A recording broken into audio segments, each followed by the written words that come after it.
एक सुंदर बाग था, उसके बीच में घास लगी थी और चारों ओर रंग बिरंगे फूलों थे। फूलों में लाल, पीला गुलाब, पीला सफ़ेद चमेली, पीला सूरजमुखी था। इस बाग में रोज बच्चे खेलने आते थे। वे कोई भी बच्चे फूलों के पास आकर नहीं खेलता था, क्योंकि वहाँ बाग के पास एक भी तितली फूलों पर नहीं बैठती थी। बच्चों के फूलों के पास ना बैठने के कारण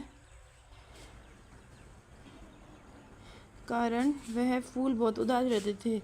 और मतलब बच्चे फूलों के पास नहीं खेलते थे, इसलिए वह फूल बहुत उदास रहते थे। एक दिन क्या हुआ,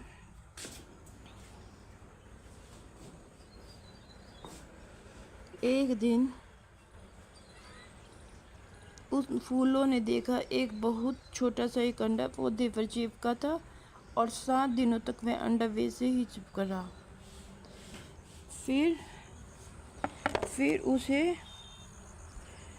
फिर उसका क्या हुआ, एक नन्ही सी बिना पंख की सुंडी निकली जो पत्तों में छिपकर रहती थी और पत्तों को कुतर कर खाती थी। और यह जब सुंडी बड़ी हुई तो यह शंखी बन गई।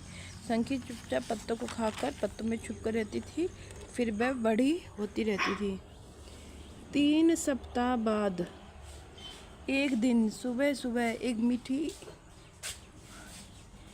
आवाज़ ने फूलों को जगाया और कहा कि उसके पंख आ गए हैं और वह उड़ सकती है, क्योंकि वह एक तितली बन गई है।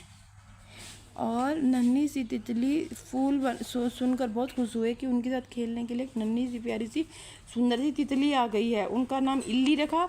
इल्ली तितली के पास एक चमेली का सफ़ेद रंग था के पंख पर चमेली का सफ़ेद रंग था। सूरजमुखी के फूल ने इल्ली तितली की बहुत सुंदरता की प्रशंसा करी और तितली के पंख वह सूरज की चमक है। इल्ली तितली फल फूल पर उड़ती रहती और उसका रस पीती रहती। अब बच्चे भी फूलों के पास आकर खेलते थे और रंग बिरंगी तितली को देखकर बहुत खुश थे। एक दिन शैतान बच्चे ने तितली के पंखों को जोर से पकड़ा और उसका पंख टूट गया। गुल्लू अब वह फूलों के पास नहीं जा सकती थी और उनका रस नहीं पी सकती थी। फूल बहुत ही उदास हो गए।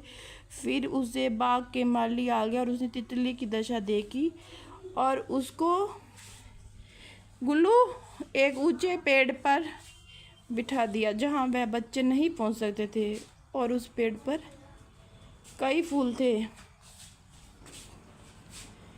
और उसका पंख वहीं पे इल्ली तितली फल फूल पर बैठी रही और फूलों का रस पिया और उसका पंख ठीक हो गया। अब इल्ली तितली फल फूल पर उड़ती रहती थी और रस पीती रहती थी। फूल भी इल्ली तितली को वापस आया देखकर बहुत खुश हो गए।